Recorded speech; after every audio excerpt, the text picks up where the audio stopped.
At the end of the day, we have to protect the right of the citizens to protect themselves, and that's the Second Amendment, and that's why all parties sound so strongly for that. I agree with the comments of your guests there. This is not the time to be talking about legislation. We're in the middle of that crisis right now. But I just want you to know, and I want the American people to know, that all the members of the House here are deeply concerned about the families involved and everyone. We pray for the law enforcement officers that are doing that hard job tonight, and most people do not have the bravery to do. We talk about the human heart. If somebody really wants to kill innocent people, there's a lot of ways they can do it, beyond using a gun. I'm sure this will become a bigger issue throughout the days moving forward. Is there any specific gun law that you would look at, or any new legislation you would look at? Well, we're doing the job for 48 hours. We'll see. I mean, there'll be lots of discussion as there are after these heartbreaking tragedies. But your point is well taken. I mean, you know, in Europe and in other places, they use vehicles to mow down crowds and parades, but they've done that here in the United States. It's not the weapon, it's the underlying problem. I believe we have to address the root problems of these things, and mental health, obviously, as in this case, is a big issue, and we've got to seriously address that as a society and as a government, and there's lots of measures pending on that as well. You got a very warm welcome from the DNC. They said you were an anti-abortion, MAGA extremist, Mike Johnson. That was their first word. Welcome you. Welcome to your new job. Then they went on to say that you were the co-sponsor to institute an extreme abortion ban. We'll get into detail nationwide. You want to cut Social Security and Medicare. And here's some free advice from Mike Johnson, and that is, don't get comfortable. We've been here before. This is the same exact MAGA extremism that the American people have already rejected, and we're going to do it again. I thought that was the warmest welcome you could ever want from the Democrat Party. Yeah, welcome to the job. Look, they don't know me. A lot of these people don't know me, and I think if they would talk to some of my colleagues here, even on the other side of the aisle, that have worked with me for the 7 years that I've been on Capitol Hill, they would tell them that those things are not true. Give me a chance. Let me have a chance to lead here, and you'll see what I'm really about. Let me ask you, because a lot of people don't know you, and before I get to some really heavy-duty questions, issues of great national importance, what do you want people to know about you? There are things about you that I learned in the lead up to this interview. I didn't know, you didn't legally adopt a young 14-year-old, but you basically adopted him. It would have taken 4 years to finalize it. And he happened to be African-American, and he was your first son. And now you have 4 other children. And one of them, well, this son was named Michael. The other 14-year-old is Jack. And you said some pretty deep, profound things that you think it is harder for your African-American son than your biological son in life. Are you saying that's institutional racism in the country? What we refer to? No, it's a reality, though, having raised 2 14-year-old boys in America and state of Louisiana. They had different experiences, and I'm not so sure it was all about skin color, but it is about culture and society. Michael, our first, came from a really troubled background and had a lot of challenges. Jack, on the other hand, was raised in our household from the time he was born. And it just struck me, Sean, that it's a reality that, you know, there are different paths in life, and people have lots of things they have to overcome. And so it gives you a lot of empathy. It allows you to see into the heart of people and really try to understand them better. And that comes in handy in this arena, because we're really expected to hate our colleagues on the other side of the aisle and beat them all the time as enemies, politically speaking.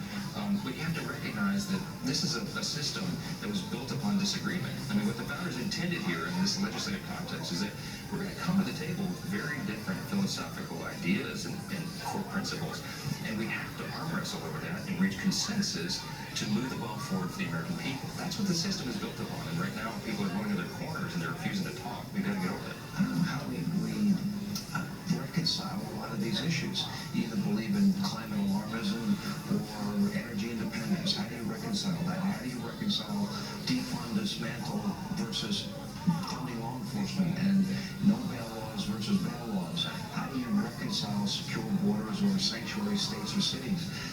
Very controversial issues, and I don't know where the middle ground is. Do you see it?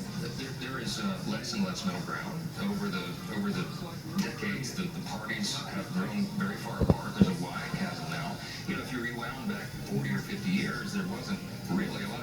between the Republican and Democrat parties. If you compare their platforms, there were nuances about policy, but they believed in the same things. They were trying to do what's right for the country. The allegation here about some of our colleagues is that's not really their agenda. And some of them really would like to trade what we have for a European-style socialist form of government. We know that that is a terrible idea, so we stand for our foundational principles. What you have to do is get down to those core principles and argue, debate with your colleagues, and use the facts. Show them the reality. Socialism is a dead end. Communism and Marxism are terrible things. It's been responsible for the deaths of tens of millions of innocent people over the 20th century alone, right? That is not the path we want to go down. America is different, and we are exceptional because we stand on certain foundational principles. I said in my speech the other night, was that last night? All my powers are running together now. I think it was yesterday. I talked about the core principles of American conservatism, and that's individual freedom, limited government, the rule of law, peace through strength, fiscal responsibility, free markets, and human dignity. Under each of those, there would be subcategories, but that's what we stand for. I call them the core principles of American conservatism, but it's really the core principles of America itself. We're different. We're exceptional. The reason we're the freest, most powerful, most successful nation in the history of the world is because that's what we stand for. And those values and those principles are under assault right now. We have to defend them here every day with everything we have. Let me ask you, you had a bipartisan briefing with President Biden. Hakeem Jeffries were there, other leaders were there. You got a phone call from President Biden. Talk to us about it. How did that go? Well, I actually had a visit with the President at the White House today, about 15 minutes or 15 or 20 minutes. The other parties were running late, so it was he and I sitting there together. It was a meet and greet. I'd only met him once before. It was cordial and pleasant. I have no problem with President Biden as an individual, right? Do you respect the office? It's a biblical admonition that you give honor where honor is due, and that's the respect that we have for the office. But he and I disagree on almost no policy, so we didn't get into that too much today, Sean, but there'll be time for that in the days ahead. Is there any one thing you can think of policy that you would say he's done a really good job on this or that? I can't. I think it's been a failed presidency, and all the problems, some of those that you've articulated already at the outset of the program here, were caused by policy choices, and that's the problem I have with it. It's just philosophical. Look, I'm sure if you've ever seen my show, and I didn't ask you if you've ever watched it, the president, in my view, has been struggling cognitively. It's a significant decline that I see. I'm not sure if you saw the tape, the interview that he gave a gag on Air Force One when he's flying back from Israel. After, by the way, a lot of allied nations did not want to meet with him, leaders did not want to meet with him, which I found to be a pretty big stuff. I don't know if you saw that tape. Do you see in Joe Biden a cognitive decline? And if so, is that a danger to the country? I do. I think most of us do. That's reality. This is not a personal slight to him. It has to do with age and acumen, and everyone's different. Everyone ages differently. Clearly, if you look at a tape of Joe Biden making an argument in the Senate Judiciary Committee a few years ago, and you see a speech that he delivers now, there's a difference. Again, I mean, it's not a personal insult to him. It's just reality, and this is what's concerning to us, is that we cannot project weakness of any kind on the world stage right now. This is a dangerous time for all the things going on around the world. That the world is a tinderbox. A strong America is good for the whole world, and we have to project strength. I mean, Reagan used to remind us all the time, peace through strength. If America shows weakness, it invites aggression by our adversaries, and that's what you're seeing around the world. So I think that's a really important thing to remember. And also, Sean, remember, I've been watching your show since as long as I can remember. 25 years old. People tell me I've been watching you since I've been in first grade. I mean, I remember when you feel really good. I remember when your hair was dark. It was a lot darker. By the way, Speaker, I think you got to catch up pretty quick. It's already happening. Especially with the smaller majority. Yes. Already, the press, the left, have come at you and come at you hard. Specifically, I'll give you two big issues.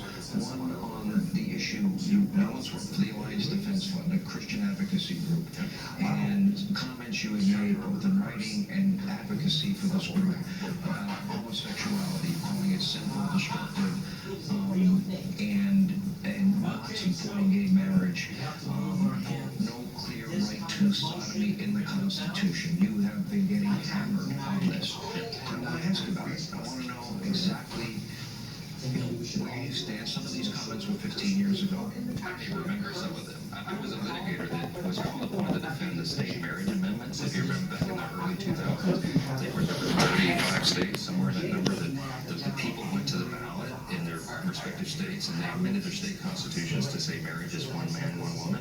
Well, I was a religious liberty defense lawyer and I was called to go in and defend those cases in the courts. Let me state this very clearly, and there's been questions about this. Let me say where I am. Anybody who knows me will tell you this is true. I'm a rule of law guy. I made a career defending the rule of law. I respect the rule of law. When the Supreme Court issued the Obergefell opinion, that became the law of the land. Okay? I respect the rule of law. I also genuinely love people, regardless of their lifestyle choices. This is not about the people themselves. I am a Bible-believing Christian. Someone asked me that in the media. They said, it's curious. People are curious. What does Mike Johnson think about any issue under the sun? I said, well, go pick up a Bible off your shelf and read it. That's my worldview. That's what I believe. It's a personal worldview. But here's the thing. Everybody comes to the House of Representatives with deep personal convictions. But all of our personal convictions are not going to become law. This is a big body of people. There's 435 members in the House. You have to argue and find consensus and all of that. So I have no agenda other than what's best for the American people and to defend the rule of law, and that's what we're doing. Well, then let me ask you on the issue of abortion, where you are very pro-life. Obviously, that comes from your issue of faith, but you had argued against, bad law. The divorce happened. Yes. That issue now has been sent back to the states.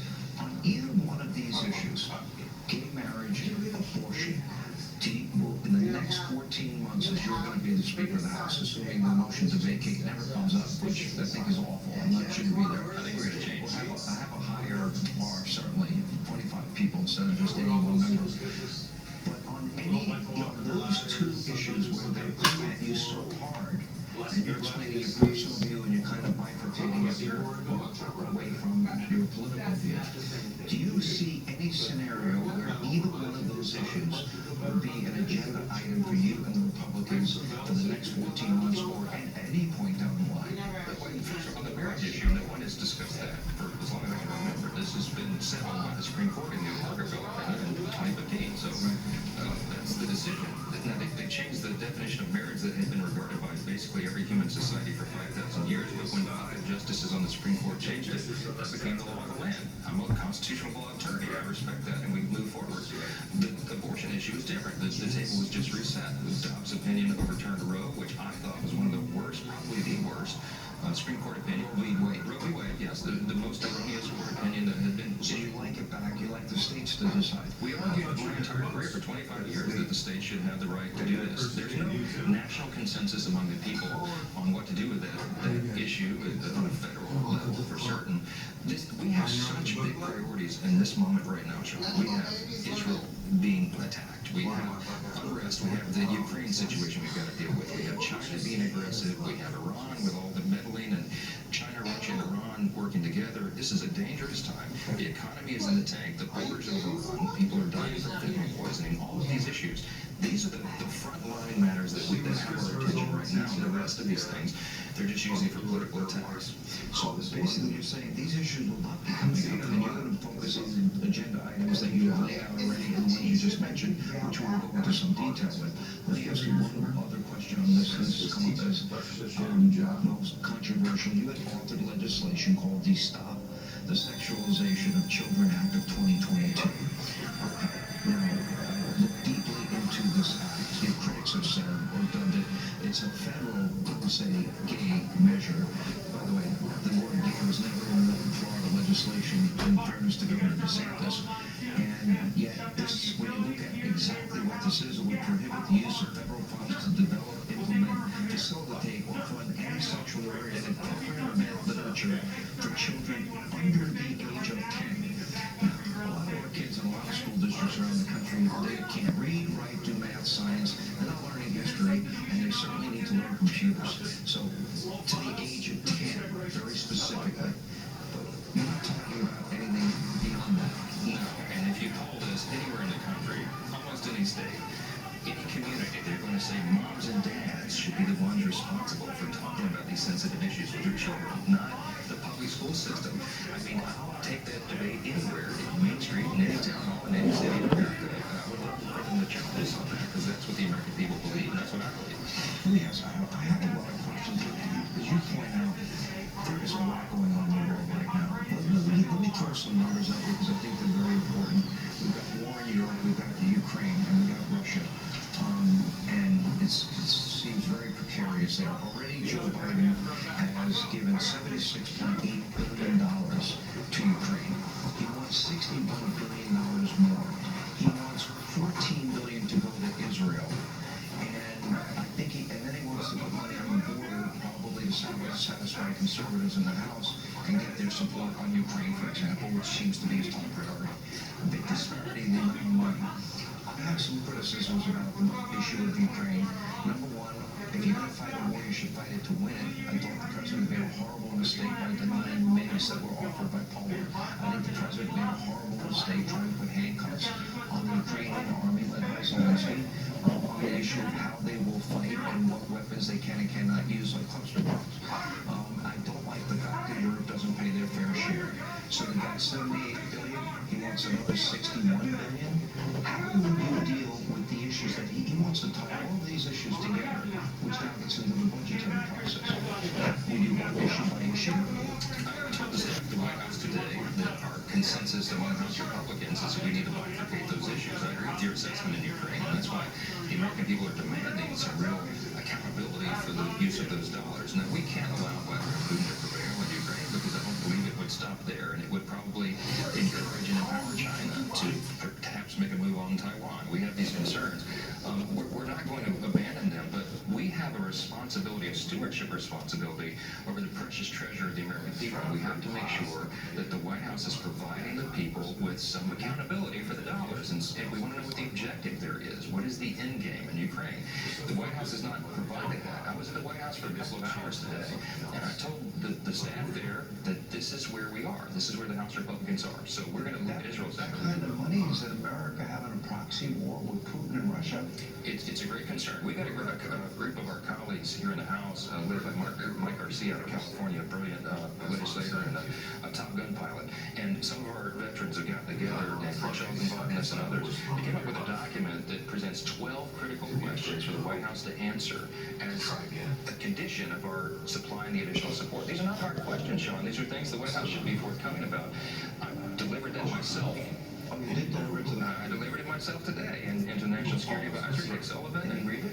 He says he's studying it. He's going to study it during the show. Yes, so we want to be cooperative. We need to work together on this, but we owe it to the people to know what the plan is, where the money's going to be spent, and we need some auditing for the dollars that we've already sent over there. These are not tough questions, right?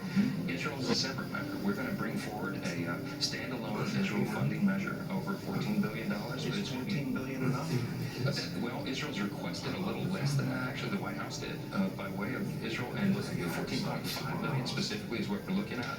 It's a very specific number tied to very specific measures. But here's the important thing that distinguishes House Republicans from the other team. We're going to find pay-fors in the budget. We're not just printing money to send it overseas. We're going to find the cuts elsewhere to do that. Let me ask you this. In Israel, it's very complicated. I mean, Syria is now firing missiles into Israel. The Houthi rebels, which I don't know why Joe Biden, they were once designated a terrorist group. He's taken away that designation. Why, I don't know. They tried to fire missiles into Israel. In the north, you have Hezbollah and Lebanon. In the south, where Gaza killed 1,400, including 30 Americans, and Americans are being held hostage. Beyond the money part, is there any involvement you see or any reason for any military involvement by the United States? Will Congress support that? Because it seems like with the maneuverings of our Navy and other indications, special forces, maybe to rescue American hostages, any movement that you would support that you can think of now?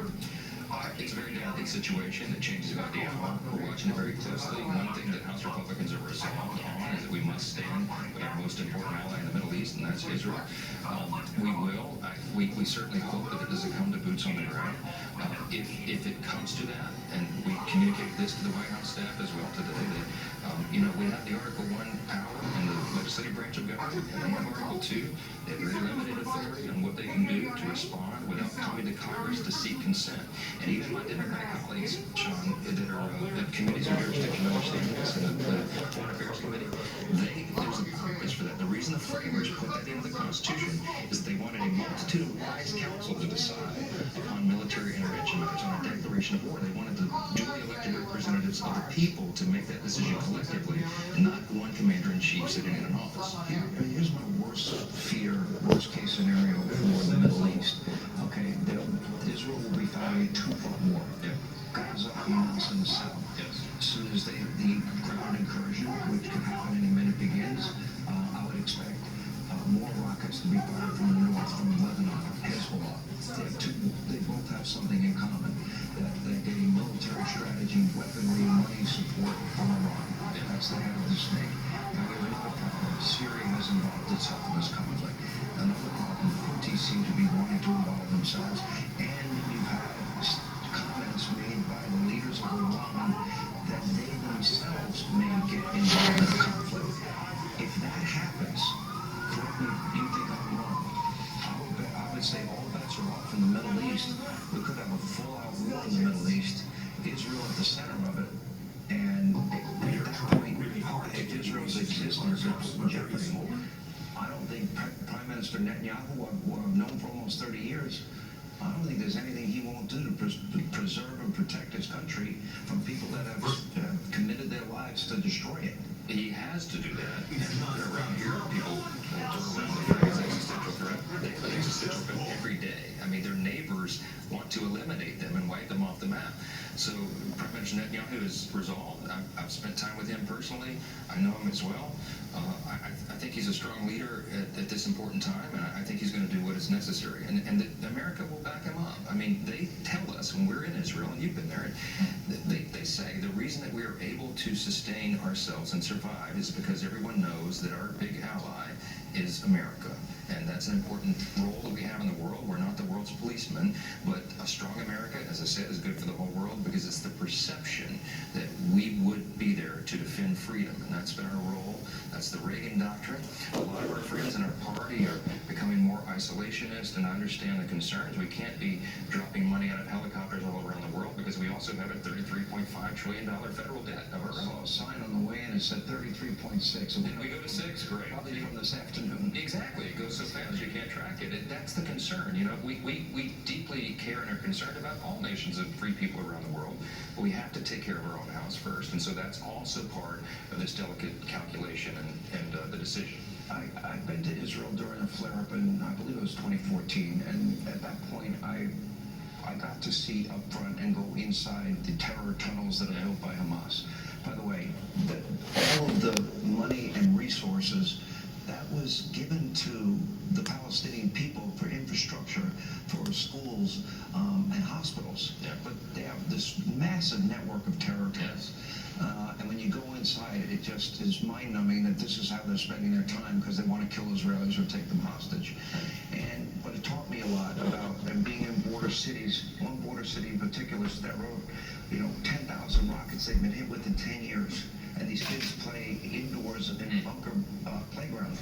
My question to you is simple. Joe Biden wants to give $100 million to the Palestinians for humanitarian relief. Sounds great on paper. I have zero confidence one penny will make it to the Palestinian people because Hamas has been forcing people to stay and pointing guns and shooting at the Palestinians that want to leave. Right. They use the Palestinians as shields. They don't even provide the people with clean drinking water. We're supposed to believe they're going to use U.S. aid for humanitarian purposes. Count me as a skeptic, okay? We've got to be very careful about what we're doing there. You do not want to further empower the terrorist groups. Our heart goes out to innocent Palestinian people, of course, as we do to anyone who's in a terrible situation like that. But we have to be very discerning in our policy and in our approach to this. And so that's why we're demanding, House Republicans are demanding more information from the White House so that we can help and make these critical decisions. Look, we're going to stand by Israel, but we have to be careful in how it's done. What about the $100 million for humanitarian relief for the Palestinians? I think it's a tough issue. I mean, we're going to have to see what that is tied to. And I'll tell you, the House Democrats reports are very resolute on that. And they try to portray us as being uncaring. But we care about that as well. But we have to be very careful that we're not further funding terrorist organizations that are trying to wipe Israel off the map. Can you explain why then President Obama, Vice President Biden did this $1 billion deal with Iran Can you explain why Joe Biden made a deal with the Iranians for $6 billion to be freed up in money that was held that they had no access to? We're in fits over that. I don't understand it at all. I don't understand most of their foreign policy, and I think it's got us in the shape that we're in. We have big disagreements with them. We're asking for and demanding accountability on that as well. And we have to, the White House has to improve how they're messaging this and how they're explaining it to people. Because we all have to understand that we have a right to. This is the precious treasure of the American people. And if you're sending Iran money, we know that Iran is directly tied to all this. These are Hamas and Hezbollah are proxies of Iran. And they're tied in now with Russia and China. I mean, it is a new axis of evil. That's how we see it. And so it has to be addressed. If Israel, with all the funding of terror and all these terror organizations, are they within their right to fight back and go directly at Iran? Of course, that was the first, as you noted, the first act of my speakership is that we passed that resolution to articulate that, make it very clear where we stand. The House is back in business, and we're going to stand with Israel. Let's ask, I call it the new axis of evil, China, Russia, Iran. Yeah. How big a threat? It's huge. It's the biggest threat. Since World War II, we've been the big kid on the block, right? We're the last real superpower. And after the USSR fell, we've been unrivaled. Now, China is a near peer-to-peer adversary to us now. And of course, their goal is to rebuild the empire. And so we're doing everything we can to ensure that we maintain our military superiority. We're the only nation that has the ability to project power and force like that around the globe right now, but China is doing its best to encroach upon that power. And you see they're even putting outposts around us. They're buying up farmland in states here in the U.S. All of these things have to be addressed at the federal level, at the state level, with legislatures, and even in some of these localities. We have Chinese CCP-owned companies that are coming in and open shop on Main Street in some towns that are small towns. They're buying our farmland. Yes. They're buying our ranch land, and they're buying land near military installations. Yes. So would we be allowed to buy it there? Of course not. Of course not. And they allowed a Chinese spy balloon to float unimpeded across the country for 8 days. We scratch our heads a lot around here about these Biden decisions, and I don't know, it may be tied in some way to, some of the money they receive from some of these folks. You are on the House Judiciary Committee. We've been watching the House Oversight Committee with James Coleman. Let me ask you, there's issues involving two congressmen in particular, a Democrat and a Republican. George Santos, the Republican, many charges have been filed against him. And then the issue of Congresswoman Tlaib and others, and this talk of censure, talk of removal. Do you support either? We're working through those issues. I'll tell you, I talked to the authors of some of these resolutions today that want to deal with that. Here's the reality, Sean. We have a 4-seat majority in the House.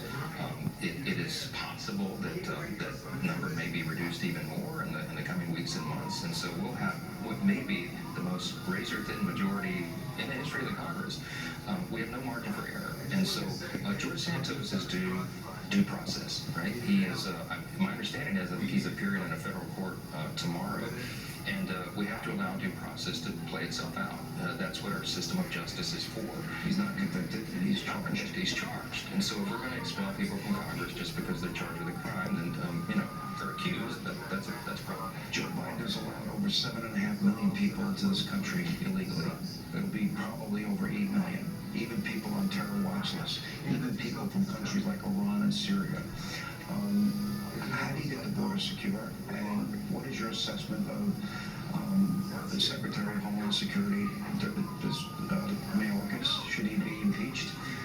Listen, you know that my duties here have included judiciary and the Select Committee on the Weaponization of the Federal Government. In my assessment, almost every federal agency under the Biden administration has been weaponized. The very agencies that were designed to protect and serve the people are now being used against them. And we have many examples of that, and you've talked about all of it on your show before. Look, Mayorkas has been an abject failure in his position. I believe he has committed impeachable offenses, and I've been on record saying that for a long, long time. In fact, he appeared in an oversight hearing in our House Judiciary Committee. We have jurisdiction over his department. Less than 4 months into office, and I saw where this was headed, and I told them in a clip that went viral, Mr. Mayorkas, you need to get your resume prepared, because I thought he was headed towards a dead end on this. Look, the investigations are going forward. Jamie Comer and the Oversight Committee are doing an exceptional job. Jim Jordan, who's chairman of Judiciary, has helped lead on that. We've got a lot of information on all these issues. You're on the Judiciary Committee. Let me ask you, do you believe that Joe Biden's Department of Justice? Do you believe our FBI has been politicized? Do you believe it's been weaponized? Do we have a dual justice system? Absolutely. We have a two-tiered system of justice, and that erodes the people's faith in our system of justice itself. And this is what I reminded Merrick Garland when he was in front of us, the Attorney General, Christopher Wray at the FBI. The greatest threat here is not these individual issues. It's that the people are losing their faith in our system of justice. And John, you cannot maintain a constitutional republic, a government of, by, and for the people, if the people doubt that the system is fair. You know, if they believe there's two tiers of justice, then the system doesn't work at all. And so I think Garland's been a great threat. I think he's the worst Attorney General in the history of the United States. Joe Biden swore to the American people both as a candidate and as president. Not one time did he ever speak to his son, his brother, or anybody for that matter about their foreign business dealings. We know that is a flat-out lie. We learned from James Comer and his investigation that we are talking about tens of millions of dollars taken in from a lot of adversarial countries, some of our top geopolitical foes like China, Russia, Ukraine, Romania, Mexico, other countries, tens of millions. They've discovered all of these shell corporations. They've discovered 9 particular Biden family members have been paid. And then you have the issue of Joe on tape admitting that he used our money, taxpayer money, to leverage $1 billion in loan guarantees, which was Obama administration policy to fire a prosecutor investigating his son. Well, one of the benefits of that, his son continued to get paid for a job he admits he had no experience in at a time where he was dealing with a drug problem. Does that sound like to you? That's a pretty good recitation of the facts, and as John Adams said, facts are stubborn things. They're hard to ignore. I believe the documents are proving all that. As my good brother Jamie Comer often says, the bank records don't lie, so we have the receipts on so much of this now.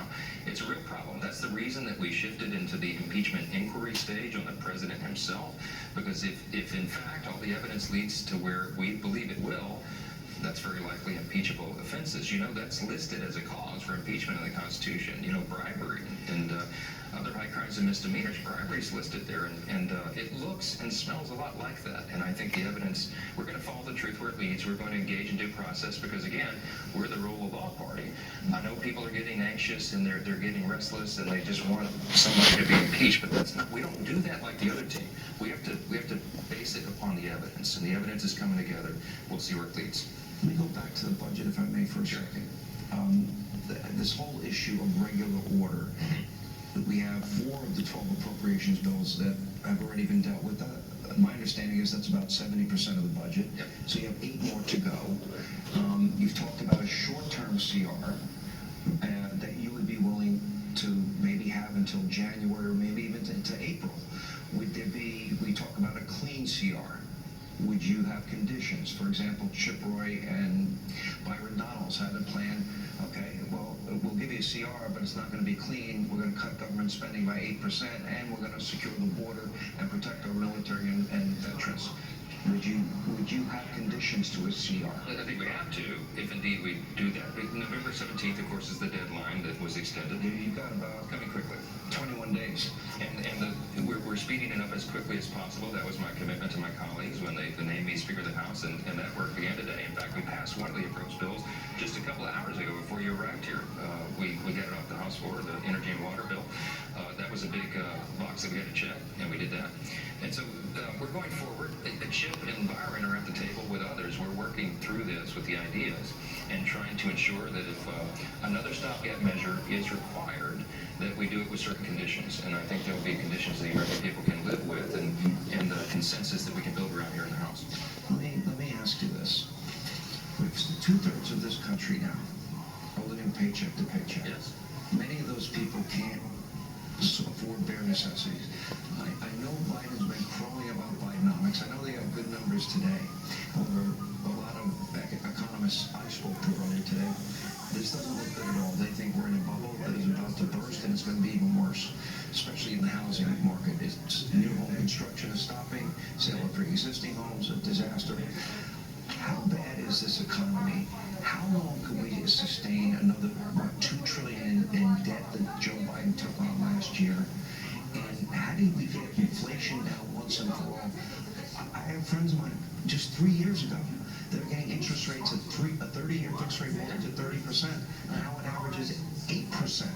Nobody's going to sell their home and buy another home at that because it's thousands of dollars more for the same type of home. It grinds the economy to a halt. It's a disaster. That's the word you use, and that's the appropriate word.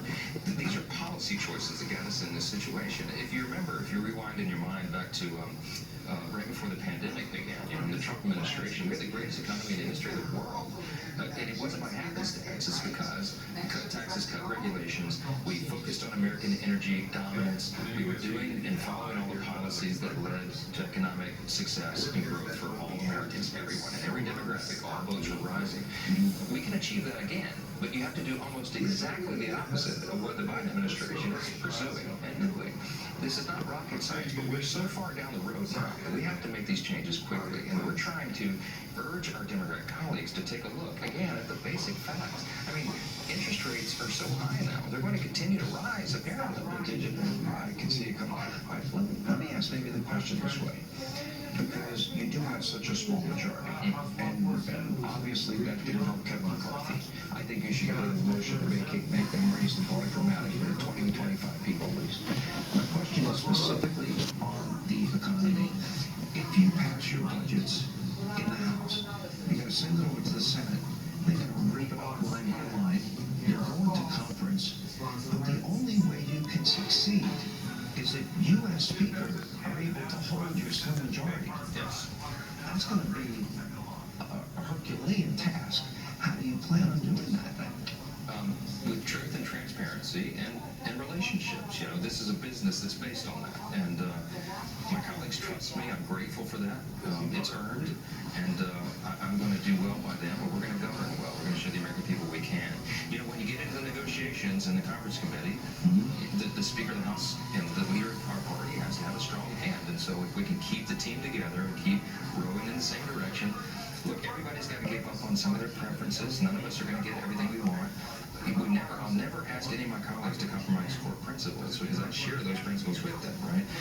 But Ronald Reagan used to teach us I'd rather get 80% of what I want and go over the cliff with a flag wave, and I still believe in that idea. And I'm very optimistic. I am bullish on the future of America. I am bullish on our chances to change the way Washington works, Sean. We have a once-in-a-lifetime opportunity here. That's the vision I've cast to my colleagues. I believe it to my core. We're going to take this day by day, decision by decision, but keep everybody together and move the ball forward for the American people. I genuinely believe that we can get this done. One of the things that I have said over and over again to anybody that will listen, although I can look in this camera and say, honestly, nobody ever listens to me. Not very, but I try. It's my strong belief that all Republicans, you're either going to win together or you're going to be, in the eyes of the American people, you're going to win on your agenda or you're going to lose. And I don't see any way of winning if you don't all stick together. I know you have this disparate group of egos, if you will. I hope everybody will maybe hear your admonition and work together as a team and go forward, fix our border. Can we become energy dominant and maybe start paying down our debt? Can we come up with sound foreign policy to help out our allies at a time of, a dire time for them? I mean, these challenges run deep, and then you have the issue of law and order, safety, security, open borders, pretty scary times. Do you think this country's in decline? I think right now we're in very desperate times. I think the hour is late and the crisis is great, but here's why I'm encouraged. In previous generations of Americans, from the framers, the founders of this country, all the way through times of the Revolutionary period, the Civil War, the Great Depression, the other world wars, when the leaders here got in trouble that was beyond the scope of what they could solve themselves, individually or collectively, you know what they did? They sought divine guidance for it. We have In God We Trust right above the rostrum there, and I pointed that out in my speech. Is this the Ben Franklin moment? It is a Ben Franklin moment. Constitutional convention. Exactly right. It's the same thing, and we're calling one another to humble ourselves and recognize that the challenges are so great, but that's where a real opportunity is presented. I believe that God is not done with America yet, okay? I still believe in that motto. It's not just a quaint saying to me. It's what the nation was founded upon, this belief. It's what distinguishes us from all these other communist, Marxist, socialist countries around the world. It's the key to our greatness, and we ought to appeal to that. And I believe if we do, that God is going to give us his favor, and I believe we're going to solve these problems. Amen. I did ask you before the show, and I'll make this the last question, and I said, because I believe that if you take this majority and you can somehow pull these disparate groups together, I do believe it would be good for the country, because I'm very clear about my conservatism. I believe those policies are best for our country, and I want the best for our country. I think this country, I've had a life, frankly, that's undeserved. And I just really believe, so I asked you, I said, would it be okay if I came back when you get settled? You've had less than 48 hours. We appreciate you doing the interview. And bring the disparate groups in a room and do it for an hour and see what issues that we can find full agreement on. I would like to know what those issues are and where the disagreements are. Will you be willing to have us back? Of course, we're working on that, and that's a great admonition. Look, this place is filled with people of good faith, they're of deep conviction, and they understand the necessity of working together. There's some big egos, Mr. Speaker. Yeah, well, but Washington has that sometimes. We're going to work through it. I'm optimistic. All right, Mr. Speaker, we appreciate your time. Thank you. Sure. Thank you. Speaker Mike Johnson, All right, and of Louisiana. tonight we have other breaking A great news and opportunity major updates to bring you for from all of Biden us. corruption probes. Now, according to Senator Chuck Grassley of Iowa, the FBI is now sitting on criminal allegations involving Joe, Hunter, and James Biden from over 40 separate confidential human sources. Meanwhile, earlier this week, Scott Brady, the former U.S. Attorney for the Western District of Pennsylvania, told the House Judiciary Committee in a closed-door interview that the FBI literally hindered the Hunter Biden probe, and that special counsel David Weiss actually skipped a briefing on the Biden bribery allegations. Also breaking tonight, House Oversight Chairman James Comer is now demanding that the White House provide records proving that the $200,000 payment to Joe from his brother was in fact a loan. I guess that paperwork would be easy to produce. Here's when we lent the 200. Here's the proof that it was lent. There you go. Anyway, fellow House Judiciary Committee member Jim Jordan is with us. Well, you just heard from your new speaker. Are you glad it's not you? Well, I think your audience heard, Sean, what a good man Mike Johnson is, and I'm proud to have him as our Speaker of the House. Amen. He's worked on our committee. He's a man of just solid character, as you can see, a Christian man who cares about this great nation. I think he's going to work his tail off. Plus, he's just, as you can see, just a sharp guy who's argued cases in front of the Supreme Court. He's the kind of guy we need at this particular point in American history. I'm proud to count him as a friend and proud that he's the Speaker of the House. Let me ask you, Jim, as the head of this powerful judiciary, you're looking into the weaponization, whether our Department of Justice and our FBI have been weaponized. We have all this new information coming out every day. We have 3 committees really doing independent investigations, though they really do correlate and function as one big one. On the issue of what we found out about these 40, people that real sources to the FBI, and you read the story about how it was not brought to the attention, how the FBI and the DOJ seemed to do nothing about it. This is where the first 1023 form came, isn't it? Right, and all that finding that Mr. Grassley talked about, Senator Grassley talked about, was buttressed by what we learned in the deposition with U.S. Attorney Scott Brady earlier this week. Because Mr. Brady was tasked by the Attorney General of the United States on January 3rd, 2020, Sean, to be the clearinghouse for all information related to Hunter Biden and the investigation and Ukraine. And so he goes to the FBI, Mr. Brady does, and says, give me that information, I want to take a look at it, we'll get it to the proper U.S. attorney who's handling the investigative work.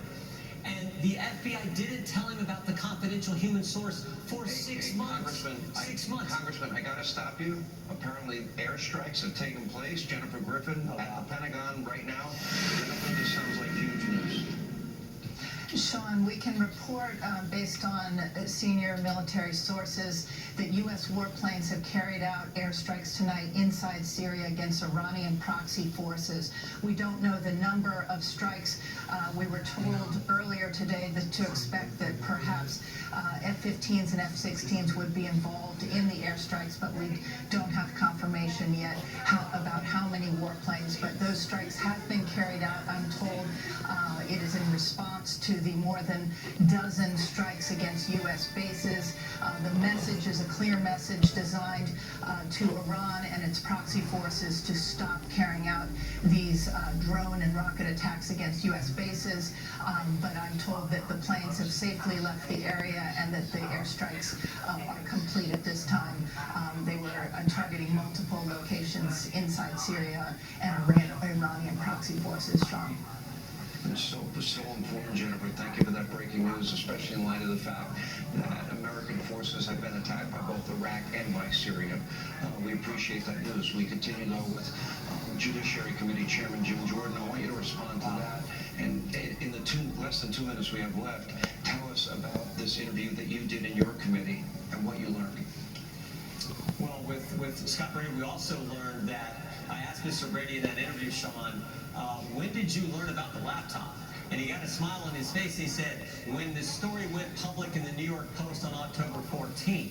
So they didn't even tell Scott Brady about the laptop and the pertinent information on that laptop about Ukraine and Hunter Biden's dealings with Ukraine.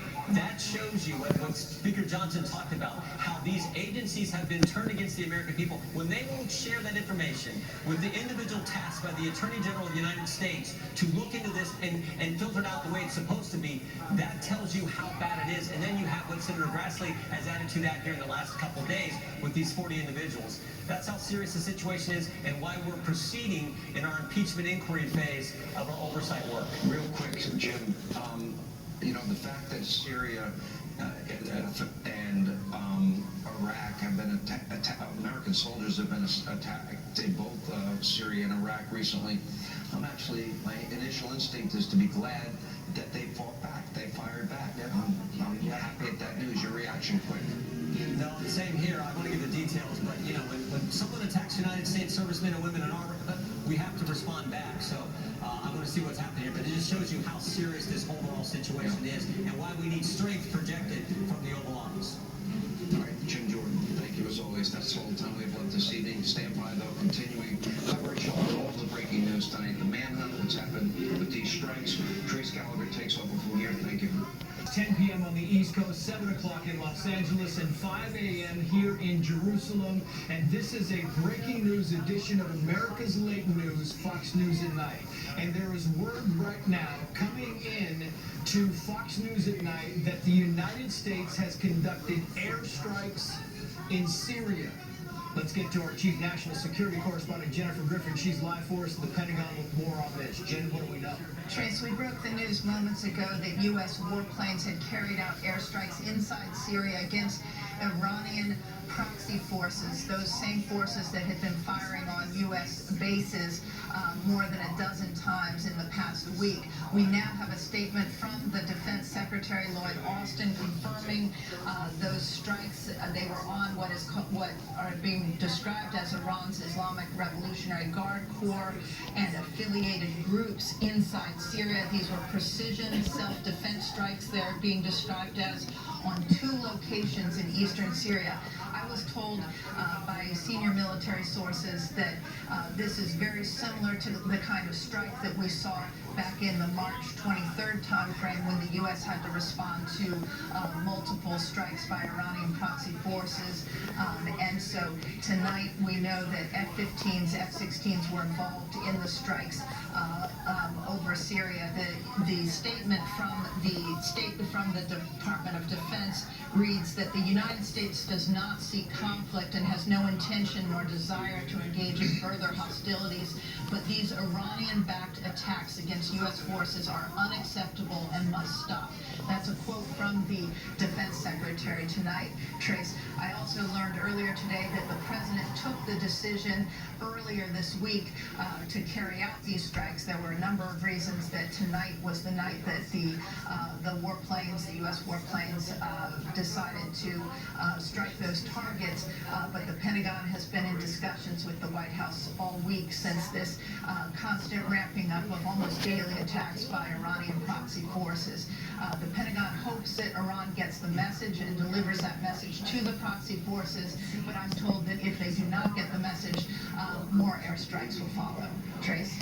Jennifer, what's your takeaway from this? I know you've covered the Pentagon for a very long time. In these types of situations, will we see robust security measures put in place at some of our military installations in the Middle East? I know that when you talk about these strikes that have happened over the past 8 days or so, we've had some 16 strikes, 10 in Iraq, 4 in Syria. Do you see a robust security presence being put in place in the wake of these strikes in Syria? Trace, I I think what we've been seeing in recent days, and perhaps one of the reasons for delays up until this moment, has been to put into place those security measures. All of those bases in the Middle East, and there are numerous ones. We remember we have 900 U.S. troops inside Syria with 2,500 U.S. troops, as well as a large embassy inside Iraq. And all of those bases have air defense systems. They have multiple ways to protect the forces there. But what we have seen is there have been additional air defense systems, including the THAAD high altitude defense system, which deals with medium-range missiles and rockets. Those have been sent along with a number of Patriot missile batteries to the region to bolster those defenses. You've also seen other Navy vessels move into position. We've seen that the USS Thomas Hudner has been put down in the Red Sea area. We also understand that the USS Bataan has moved into position in the Red Sea. All of these are for defensive purposes, as well as to send a message to Iran. You have the USS Eisenhower that's on its way to the Persian Gulf. You have the USS Ford, the carrier strike group, a very, very advanced carrier strike group in the Eastern Mediterranean, all within striking distance of those Iranian proxies, as well as Iran itself. We're told that it was U.S. warplanes that carried out these strikes on 2 different facilities in eastern Syria tonight. But it's not to say that in the coming days there won't be more strikes, particularly if the Iranian proxy groups strike back at U.S. bases. Yeah, the question was asked tonight. I'm wondering today, Jennifer, I saw you at the Pentagon briefing, and Brigadier General Ryder, you were talking to him. There were briefings all day long. The State Department briefed, and then you had John Kirby briefing, and then you had the Brigadier General briefing. Were they indicating that maybe this was about to get underway, Jennifer, or is this a total surprise? This was, well, first of all, we've been watching this for some time, and I think there was some misunderstanding out there through the lack of action. I know from my sources that there have been meetings at the White House for days now as to how to respond, and there were plans in place. The president signed off on those plans earlier this week, but certain conditions had to be right. And you also have to take into account the geopolitical environment right now in the Middle East. It's extremely complicated with what's happening in Israel and in the Gaza Strip. The U.S. does not want these strikes to be linked in any way to the conflict between Israel and Hamas. This is separate. This is about the attacks by Iranian proxy forces on U.S. bases, and should not be viewed as part and parcel of the Israeli-Hamas conflict right now. The problem is that in the Middle East it could get linked, and the statements from Iranian leaders in New York visiting the United Nations, including the foreign minister, is ramping up the rhetoric. And right now, the U.S. is hoping that Iran gets the message that they're serious. They will continue striking these Iranian proxy forces if these attacks on U.S. bases and personnel continue. But you make a very, very good point, Jennifer, because the nexus is there. I mean, you talk about Iranian proxy groups, and Hezbollah is one of them. Hamas is another one of them. So even if you try to separate what happened with the U.S. and Syria, this is going to be conflated in some capacity. I think what's different this time, Trace, and I've been covering this beat, as you know, for a long time, and I've been covering the way the Pentagon describes attacks when they carry out airstrikes in Syria against forces that might threaten their forces and their troops. It's rare that they link them so directly to Iran. Usually they find ways to describe the militias and not link it directly to Iran. What's different now is that they are linking it to Iran, and they have been. You heard Brigadier General Ryder at the podium earlier today. He was very direct that they are holding Iran responsible for these proxy forces. They're not differentiating, and so they're really hoping to prevent the Israeli-Hamas conflict from spreading to the rest of the region, and they're hoping that Hezbollah takes notice of the strikes that took place inside Syria against proxy groups backed by the IRGC, the Iranian Revolutionary Guard Corps, and that Hezbollah thinks twice before launching any strikes into Israel, opening a second front in that war. Yeah, it's a very good point, Jennifer. If you get news, please just raise your hand. We'll put you back on. Thank you. Great reporting as always. You talk about the northern front on this. Jennifer just mentioned getting Hezbollah involved in this. I want to go, if I can, now to Steve Harrigan, because Steve Harrigan is in the northern part of Israel.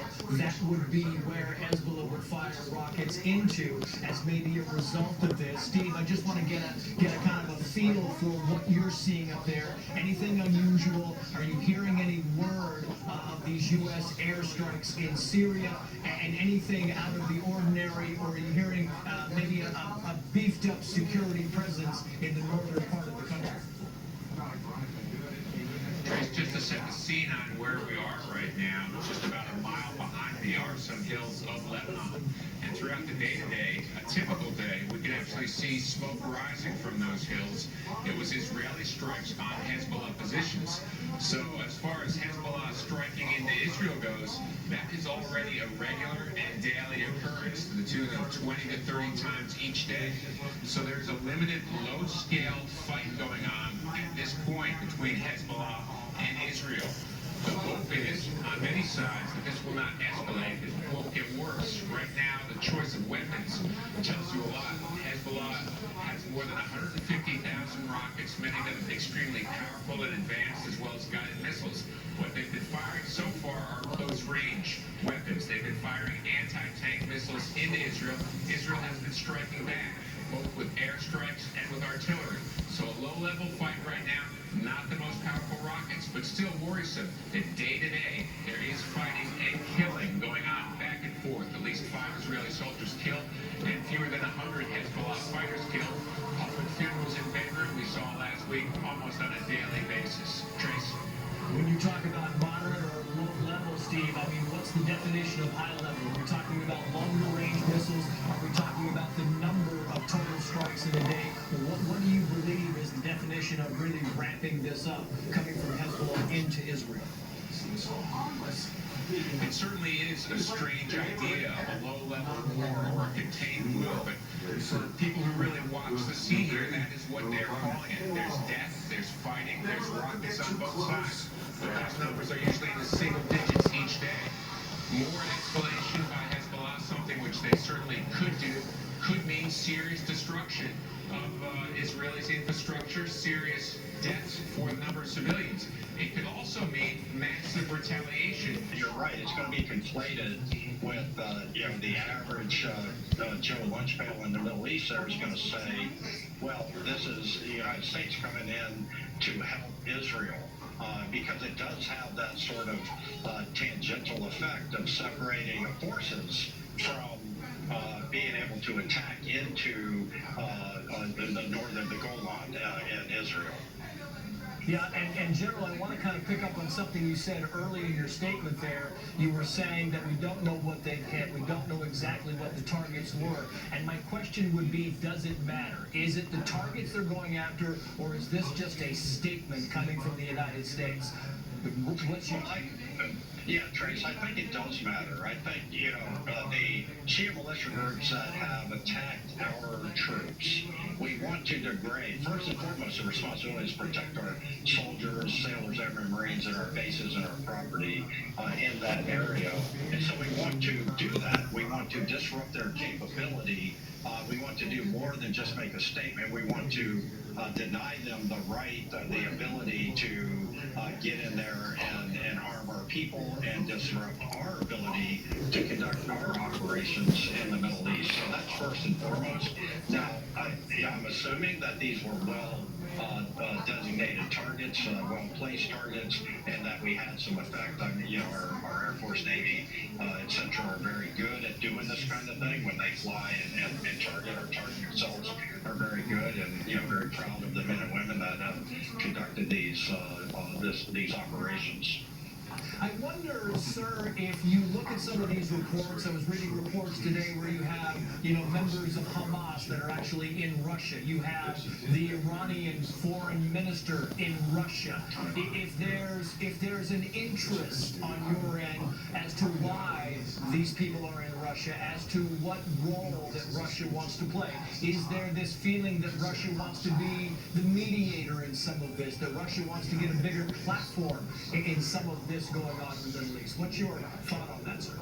Yeah, Trace, I don't think Russia wants to mediate. I think they want to help drive the United States out of the Middle East. I think they want to inflict pain on the United States and Israel by extension. This is all about Iran's influence. Iran is providing drones and other munitions to Russia. There's an alliance. What this administration has allowed to happen is this alliance between China, Iran, and Russia, and even North Korea, less of a factor here, to ossify and come into a very crystal clear existence where they are supporting one another. And so Russia's best interests, their self-interests, are best served by the United States getting a black eye here. And so they're gonna do whatever they can to help that happen, because we are doing that to them in Ukraine. And so this is geopolitics and realpolitik at its finest. And as you look at the military David, chessboard here, sir, I'm just keep an wondering, eye on all of the them. United States is clearly trying to make a statement saying, look, this is And wake up, folks, here in Kentucky and elect Daniel Cameron for governor. What if it doesn't stop? What if you have these groups going back after our militaries, maybe even more robust? Then what, sir? Do we respond again with another attack? It just seems like we're Yes. kind of on a bad path. No, we are on a bad path, and that bad path started in Afghanistan too, 2.5 years ago or so. Absolutely. The weakness that has been demonstrated has resulted in. You must show your strength and you must stand your ground. And so where we are today is that we've got to really confront the dilemma that we are in. We have really two dilemmas here. We have our interests in the Middle East, which include Israel, and then Israel's the attack on Israel by Hamas. They're really two separate problems, but they will be conflated. And the real issue is, if we push on Iran and Russia then and China then perhaps get involved, and now we're talking not just Israel, Hamas, Gaza, we're talking regional, perhaps global conflict with multiple nuclear nations involved. And I'm wondering, gentlemen, Prepare last for question it. here, if these proxy groups in Syria or in Lebanon or wherever respond, is it one of those things that you can tolerate it for a little bit? What happens if Iran in some capacity responds? Does that change the equation here in your estimations? Well, I think Iran has been covertly involved. They trained Hamas before the Hamas invasion of Israel. They supplied all the weapons. We know this.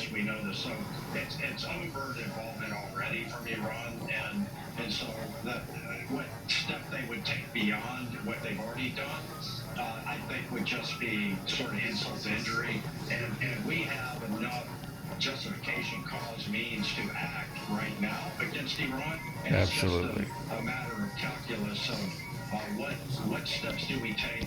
What are those hair triggers that we might, branches and sequels? If we do this, what happens? What does the enemy choose to do? Because the enemy always gets a vote. Yeah, if you'd stand by for us for a few minutes, we would greatly appreciate it, sir. I just